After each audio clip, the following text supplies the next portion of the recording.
대한민국 호는 수도권 과잉 과밀화를 통해서 마라톤의 절반 정도 되는 그 하프를 세계 최고 속도로 달렸다고 할 수가 있을 것 같습니다. 그러나 체력을 전부 소진하는 형태로 달려왔기 때문에 뛸 힘이 없는 상황이 된 거거든요. 이런 시점에서도 수도권을 계속 과잉 과밀해야 된다고 하는 그런 형태의 논의가 나올 때마다 굉장히 여러 가지 생각들이 들곤 합니다.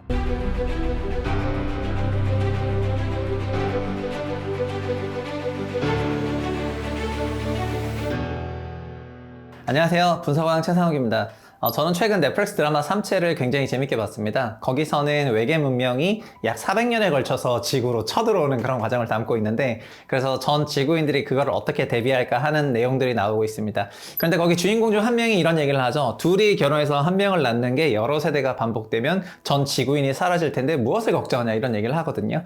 거기서 말한 출산율이 한 명의 출산율입니다. 그런데 대한민국 현재 0.7명대 출산율을 보이고 있기 때문에 사실 몇백 년이 지난다면은 드라마에서 했던 말이 사실이 될 수도 있는 굉장히 심각하게 들렸던 대목이기도 한데, 그만큼 우리나라 합계 출산율 0.7명, 0.6명 내려가는 거는 굉장히 심각한 문제인 것 같습니다. 사실 저출산의 문제는 여러 가지 원인들이 있는데, 최근 여러 연구들에서는 결국 수도권 과잉, 과밀, 집적 이런 것들이 문제가 되고 있고요. 그래서 자연스럽게 수도권의 여러 기능들을 지방으로 이전하는 것들이 화두가 되고 있습니다. 그런데 최근 총선을 앞두고 정치권에서 국회의사당을 세종으로 완전 이전한다거나 아니면 헌법재판소를 포함해서 여러 부처들을 각 시도로 배치하는 그런 얘기들이 다시 화두가 되면서, 오늘 분석왕에서는 수도 이전과 관련한 우리나라의 역사, 그리고 앞으로는 어떻게 될지를 살펴보도록 하겠습니다. 우리나라에서 수도 이전에 대한 그런 개념이 최초화된 거는 박정희 정권 말기였던 1970년대 후반이라고 할 수가 있을 건데요. 박정희 정부는 1960년대부터 강남권을 개발을 했고, 애초에 강남권 개발을 할 때의 전반적인 생각이 69년에 있었던 김신조 사건이라든가 북한으로부터의 위협으로부터 대비하고 싶었던 그런 마음이 컸습니다. 그리고 70년대에 강남이 개발될 때는 자동차 중심 도로로 직교형 교차로를 가지고 있는 현대식 도시구조, 즉 르꼬르비제가 말한 빛나는 도시의 모형을 강남에 그대로 설계할 수가 있었고, 강남을 그렇게 만들었습니다. 그럼에도 불구하고 강남이 제대로 정착되지 않았기 때문에 박정희 정부에서는 특단의 대책을 써서 학교를 전부 옮기고 강북 지역을 추가로 개발할 수 없게 하는 등등 여러 정책들을 썼고, 현재의 강남이 되는데 영향을 줬습니다. 그런데 1970년대 말이 되자 강남은 이미 포화가 됐고요. 그래서 자연스럽게 강남으로도 불안하고 결국 서울도 북한과 가깝기 때문에 우리나라의 중간 정도에 위치한 대전, 세종, 현재의 충남 영기군 지역으로 수도를 옮기는 그런 구상을 하게 되고, 이것을 백지 계획이라고 했습니다. 그래서 그때 이미 현재의 세종시에 대한 기본적인 지리적, 물리적, 그리고 도시공학적인 연구들은 다 됐다고 생각하시면 좋겠고요. 이때 연구들을 다뤘던 책들이 고 손정모 교수가 썼던 서울도시계획 이야기 1권부터 5권, 그리고 한국도시 이야기 1권에서 2권, 이런 책들에서 마치 역사서처럼 자세히 남기고 있습니다. 그래서 그거를 한번 보시면 좋겠는데요. 근데 관건은 박정희가 결국 사망하고 나서 이후에 전두환 체제로 바뀌게 되면서 수도권 집중화가 그때부터 본격화됐다는 것입니다. 전두환은 박정희와 완전 180도 다른 생각을 갖고 있었는데요. 그는 수도권을 굉장히 키워야 되겠다는 생각을 하고 있었고, 그것이 결국 81년도에 택지개발 촉진법이라는 이름으로 만들어진 굉장히 강력한 신도시 재정 법률을 탄생케 했습니다. 택지개발 촉진법은 그 당시 있었던 여러 가지 건축 기준을 포함해서 여러 가지 혜택들을 다 몰아줬기 때문에 택촉법을 통해서 만든 신도시들이 그때부터 굉장히 늘어나기 시작했고요. 현재 누적으로 약 600만 호 넘는 그런 주택들이 꼭 택촉법뿐만 아니지만 택촉법, 공공주택법 등등 신도시를 기반으로 만들어지기 시작을 했습니다. 현재는 윤석열 정부에 와서 노후계획도시 특별법이라는 이름으로 이때 지어졌던 신도시들을 다시 재건축하려는 그런 법도 만들어가고 있지만, 어쨌든 80년대와 90년대에 그렇게 만들어진 법으로 인해서 굉장히 많은 신도시들이 지어지기 시작했고요. 집이 지어지기 시작했기 때문에 사람들이 수도권으로 밀려들기 시작을 했고, 그리고 2기 신도시가 지어졌던 2010년대부터는 수도권 과밀화가 정말 정점으로 치닫기 시작을 했고, 그 기간을 거치면서 우리나라 출산율이 내려갔던 것 같습니다. 사실 노무현 정부 때는 2기 신도시를 발표하기도 했지만, 노무현 정부 때 본격적으로 세종시로 수도를 이전하겠다는 그런 공약을 했기 때문에 그 당시 정부 공약을 좀 더 살펴볼 필요가 있는데요. 왜냐하면 이때 어떤 스킴으로 시작을 했고 어떤 논리로 부정당했고, 그럼에도 불구하고 다시 어떻게 세종시가 만들어졌고, 그럼 앞으로 어떻게 될지를 알아볼 수 있기 때문입니다. 노무현 대통령은 2002년 9월에 현재의 세종시를 베이스로 하는 신행정수도를 건설하겠다는 공약을 발표를 하게 됐는데요. 당시 대선이 12월이었기 때문에 대선 3개월 전에 어떻게 보면 승부수를 던진 그런 대책이라고 할 수가 있을 것 같습니다. 정책 초기에는 사람들로부터 바이럴되지 않았었는데 선거를 한 달 남기고 나서는 다시 한번 승부수를 걸죠. 그래서 행정부만 가는 것이 아니라 사법기관들도 전부 세종으로 간다고 하니까 충남과 대전 지역의 민심이 요동치기 시작하고, 그래서 당시 한나라당에서는 그런 정책들을 견지하게 이릅니다. 그러나 노 대통령은 그때 뭐라고 했냐면은 결국 수도를 이전하는 것들은 국민투표에 붙이면 되는 사안이기 때문에 국민투표에 붙이겠다라고 얘기를 하면서 그 정책을 밀고 나가게 되고요. 결국 당시 압도적인 그런 표심을 가지고 있었던 한나라당의 이회창 후보를 누르고 대통령으로 당선되게 됩니다. 당선된 노 대통령은 결국 2003년도에 신행정수도에 관한 특별법을 제정하게 되고, 이것이 2004년에 제정이 됐습니다. 그런데 이게 제정이 되자마자 곧바로 수도 이전을 반대하는 연합이 결성돼서 위헌 소송을 하게 되는 거죠. 여기서 우리는 결과는 다 알고 있습니다. 이때 위헌 소송이 관습 헌법에 위반됐다는 이런 결과는 잘 알고 있는데요. 그런데 그 관습 헌법에 위반됐다는 거에 대한 그런 논리 구조를 아시면 반대로 앞으로도 어떻게 될지 예상해 볼 수 있거든요. 그래서 지금 그 얘기를 한번 해보겠습니다. 먼저 헌법재판소는 2004년에 수도라는 거를 개념적으로 정의를 하게 되는데요. 수도는 대통령, 그리고 국회, 헌법재판소, 그리고 정부 중앙 부처, 주로 기재부와 외교부 같은 부처가 되는데요. 이런 부처들이 있는 지역을 수도라고 규정을 하게 됩니다. 결국 수도는 핵심 중추 부서와 권력기관들이 집중 배치된 곳이다라고 헌법재판소는 먼저 판단을 하게 되죠. 두 번째는 그 수도라는 거에 대한 개념 정리를 했는데요. 결국 수도가 서울이냐에 대한 그런 얘기를 다루게 되거든요.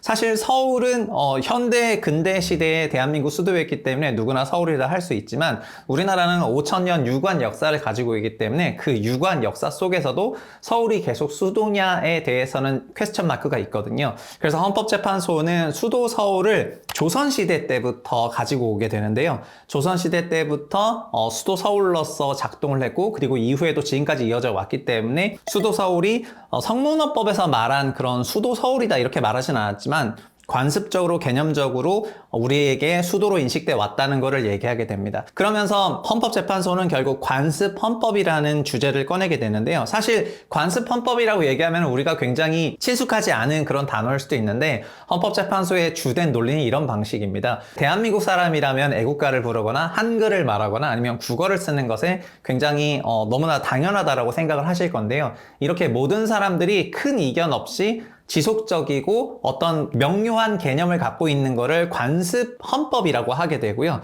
이런 관습 헌법에 수도 서울도 포함된다 이렇게 얘기를 하게 됩니다. 사실 이 부분 때문에 나중에 공격을 받아요. 왜냐하면은 과거 고려시대 때도 수도 서울이 아니었기 때문인데, 그렇기 때문에 조선시대 때부터 수도 서울인 것을 관습적이다라고 해서 어쨌든 갖고 오게 되고요. 결국 수도 서울이 관습적으로 헌법적인 요인이 된다면은 수도를 옮긴다는 것은 결국 헌법 개정 사항이 되기 때문에 법률로서 이거를 다룰 수가 없어서 결국 위헌 판정이 나게 됩니다. 2004년에 결국 헌법재판소의 위헌 판결로 세종시는 만들어지지 못하는 그런 구조로 갔는데요. 참여정부는 이 법이 위헌 판결을 받자마자 곧바로 새로운 법을 만들게 됩니다. 그거는 신행정수도에 관한 특별법이 아니라 신행정중심 복합도시에 관한 특별법을 만들게 됩니다. 결국 법에서 수도를 빼고 행정중심 복합도시법을 만들게 되는 거죠. 그런데 이 법 역시 수도 이전을 반대했던 연합에서 다시 한번 위헌 소송에 나게 되는데요. 이번은 어떻게 됐을까요?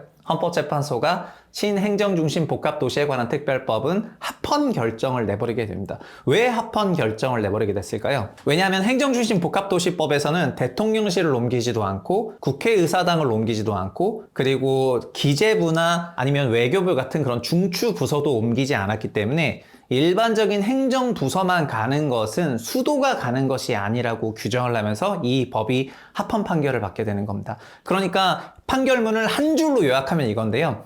수도가 되려면 핵심 권력기관이 있어야 되는데, 핵심 권력기관인 대통령, 헌법재판소, 국회, 기재부, 외교부 이런 부처들이 가지 않기 때문에 이것은 그냥 일반적인 행정중심 복합도시법에 관한 것이지 수도 이전을 다루는 것이 아니라서 위헌이 아니다. 결국 합헌이다라고 하게 되어서 현재 세종시 행복도시, 해피하다의 행복이 아니라 행정중심 복합도시로서의 세종시가 결국 이때부터 만들어지게 됩니다. 그리고 2012년 KTX 오송역이 건설되고 오송역이 세종시에 있지 않았던 거는 세종에다가 세종역을 만들게 되면은 세종시 공무원들이 세종에 정착하지 않고 서울에서 계속 통근통학할 수 있다는 생각에 오송에 배치했다라는 그런 음모론이 있을 정도로 현재 세종시와 KTX 오송역의 위치는 조금 불편한데 어쨌든 그때부터 세종시가 지금까지 발전되게 됐습니다. 그런데 이 얘기는 다른 얘기로 하면은 세종시에 내려가는 공무원들을 굉장히 자존심 상하게 하는 얘기였는데요.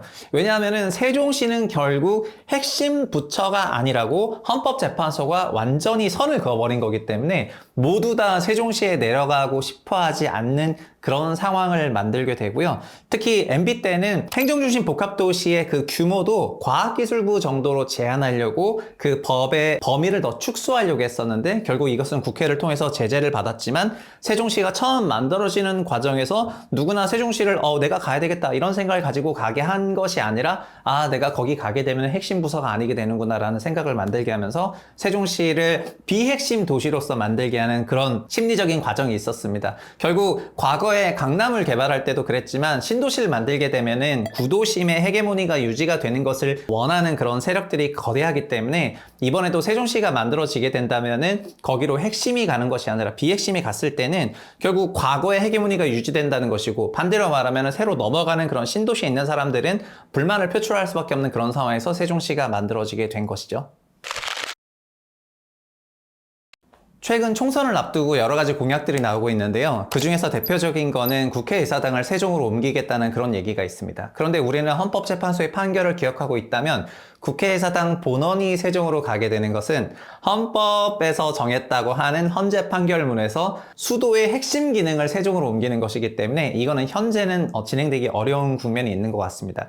현재 세종에 있는 세종의사당은 결국 국회의사당의 분원이 되는 거거든요. 그래서 세종시를 대통령실 분원, 국회의사당 분원, 헌법재판소 분원 이런 식으로 설계하는 것은 가능하지만 현재 본체를 그대로 세종시에 갖고 오는 것은 어렵다고 할 수가 있을 것 같습니다.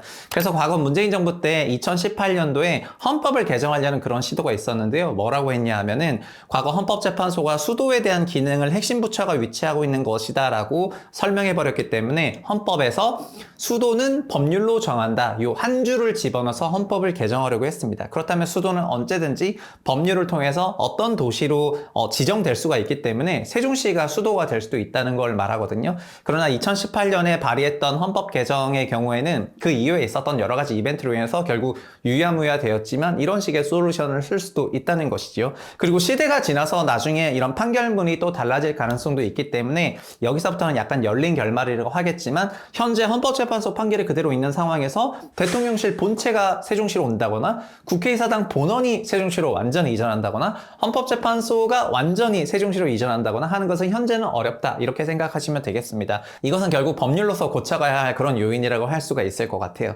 그런데 우린 여기서 세종시가 그렇다면은 신행정수도로 적합한 그런 도시냐에 대해서 한번 살펴볼 필요가 있는데요. 여기서부터는 세종시가 어떤 사이즈로 계획이 됐고 어떤 도시구조를 갖고 있는지 설명하는 게 좋을 것 같습니다.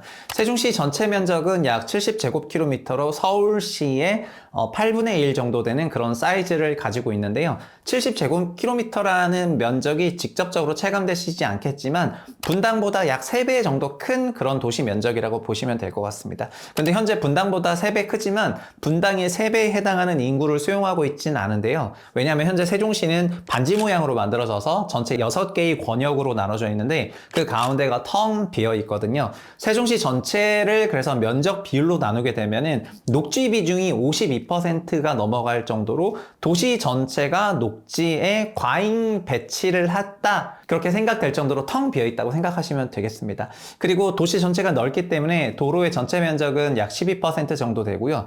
주거지가 배치되는 주거용지 면적이 약 20% 정도 되고 상업지역이나 아니면 업무시설 용지 비중은 굉장히 극소한 비중을 가지고 있습니다. 그래서 사실 세종은 그렇기 때문에 토지이용 계획도만 보게 되면은 자족도시 성격을 가지고 있진 않은데 거기에 들어가 있는 업무시설들이 우리나라에 있는 중앙행정부처들이 들어가 있기 때문에 굉장히 외부로부터 방문하는 그런 고객들이 많아질 수밖에 없는 그런 도시 성격을 가지고 있어서 행정 수도의 기능을 할 수도 있는 그런 상황입니다. 다만 세종시가 안타까운 거는 보통의 수도라고 한다면은 제곱킬로미터당 인구 밀도가 서울만 하더라도 약 2만 명에 육박하고 파리나 도쿄 정도 되면은 약 제곱킬로미터당 15,000명 이상이 있는데 현재 세종시는 3,000명 이하 있기 때문에 굉장히 밀도가 낮은 그런 도시라고 할 수가 있고요. 밀도가 낮기 때문에 어떻게 보면 세종시 역시 도시는 넓고 밀도는 낮고 도로 면적은 넓어서 여기도 오토 스케일 도시고 그렇기 때문에 결국 걸어 다니면서 업무를 보기 힘든 그런 스케일의 도시라고 할 수 있겠습니다.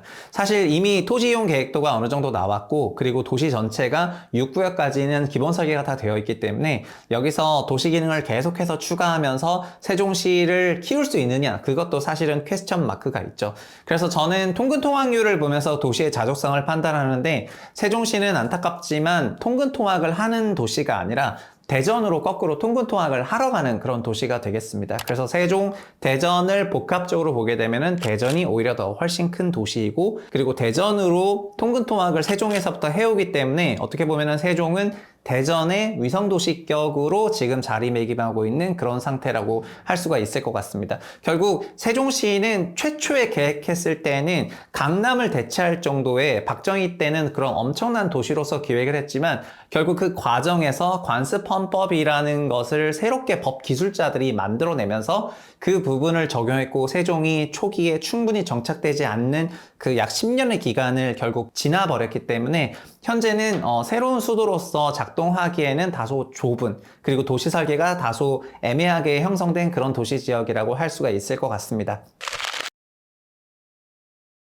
세종시가 현재 새로운 행정 수도로서 역할을 정확하게 할 수 없는 그런 도시 구조라 하더라도 참여정부 때 했었던 그런 생각 혹은 박정희 시대 때 했었던 그런 생각들은 결국 국토 균형 발전이라는 거대한 프레임으로 해석을 할 수가 있는데요. 사실 국토를 균형 발전해야 된다? 아니다. 국토를 효율적으로 집중적으로 발전해야 된다는 이 양 이론은 굉장히 현대 세계에 걸쳐서 있었던 그런 자본주의 이론이랑도 연결이 되어 있습니다. 다만 이런 집중화에 대한 그런 이익이 혜택이 더 컸었기 때문에 집중화에 대한 비용이 교통비용으로 나갔을 때는 교통비 나가는 것 정도는 그 직접 효과가 더 컸기 때문에 그런 부분을 묵살하면서 갈 수가 있었던 것이 2000년대부터 2020년까지라고 할 수가 있었을 것 같은데요. 그런데 반대로 이런 과정에서 수도권 과잉 과밀이 집중되는 2010년대 중반을 거치게 되면서부터는 그때부터는 우리가 비용이라고 생각하지 못했었으나 지금은 비용이라고 체감되는 출산율 저하가 드라마틱하게 나오기 시작을 한 거거든요. 채부심에서는 그래서 이거를 마라톤으로 비유한 적이 있었는데요. 대한민국 호는 수도권 과잉 과밀화를 통해서 마라톤의 절반 정도 되는 그 하프를 세계 최고 속도로 달렸다고 할 수가 있을 것 같습니다. 그리고 그 과정만 놓고 보면은 세계 신기록이기 때문에 마라톤이 이대로만 끝난다면은 대한민국은 세계 1등 국가가 될 것 같아요. 그러나 그 과정에서 어떻게 보면은 체력을 전부 소진하는 형태로 달려왔기 때문에 사실은 남아있는 하프를 돌아가는 그런 과정에서는 뛸 힘이 없는 상황이 된 거거든요. 만약에 실제 레이스를 그렇게 하게 된다면은 그 선수는 중간 어디서 쓰러지고 앰뷸런스에 실려가겠지만 경제에는 앰뷸런스가 없고 결국 우리의 출산율이 이렇게 내려가고 장기적으로 대한민국이 소멸 위기가 거론될 수 있는 그런 시기가 되고 있다는 거는 어떻게 보면은 대한민국의 경제 체력이 이미 고갈되고 있는 그런 과정인데 이런 시점에서도 수도권을 계속 과잉 과밀해야 된다고 하는 그런 형태의 논의가 지금 더 만들어지고 있거나 아니면 지방으로 도시 기능을 일부 이전하는 거에 대해서 여전히 반대하는 여론이 높다거나 하는 거 나올 때마다 굉장히 여러 가지 생각들이 들곤 합니다. 사실 많은 나라에서 우리나라만큼의 수도권 과밀화가 있는 것은 사실이다. 그렇게 알고 계신 분이 있겠지만 한국의 수도권 과밀화는 전 세계 최고 수준이고 전체 인구의 60%에 해당하는 그런 엄청난 분들이 여기 수도에 몰려 살기 때문에 그런 것들이 과잉 압력으로 작동하면서 출산율까지 이어지는 거거든요. 그래서 현재 수도권 과잉 과밀에 대한 그런 백래시가 너무나 거대하게 온다는 거를 정말 엄중하게 들어야 될 그런 시기가 아닌가라고 생각을 해봅니다. 그리고 결국 근간은 세종시가 그걸 할 수 있냐 없냐가 아니라 서울에 집중된 일부 핵심 권력 기능들을 지역으로 이전할 수 있는 그런 문화가 만들어질 필요가 있는 것 같거든요. 애초에 서울이 관습적으로 수도였다는 거를 부정할 대한민국 국민은 없을 것 같고요. 그러나 서울에 꼭 헌법재판소가 있어야 되는지, 서울에 꼭 국회의사당이 있어야 되는지, 그리고 서울에 꼭 기재부나 외교부가 있어야 되는지에 대한 그런 질문은 얼마든지 다른 질문이라고 할 수가 있겠거든요. 그래서 이런 중추 핵심 기능들이 분권화되고 분산화되는 것이 대한민국의 경쟁력을 없앤다거나 하는 그런 생각보다는 현재 체제로 좀 더 가면은 굉장히 잘 사는 것처럼 보이다가 어느 순간 벼락같이 무너질 수 있다는 그런 위기감을 가지고 이런 어젠다를 다뤄야 될 때가 아닌가 싶습니다. 오늘은 최근 정치권에서 화두가 되고 있는 지방 살리기 그리고 지방 소멸 이슈에 대한 그런 얘기를 과거 노무현 정부 때부터 있었던 수도 이전에 대한 헌법재판소의 판결부터 쭉 살펴봤는데요.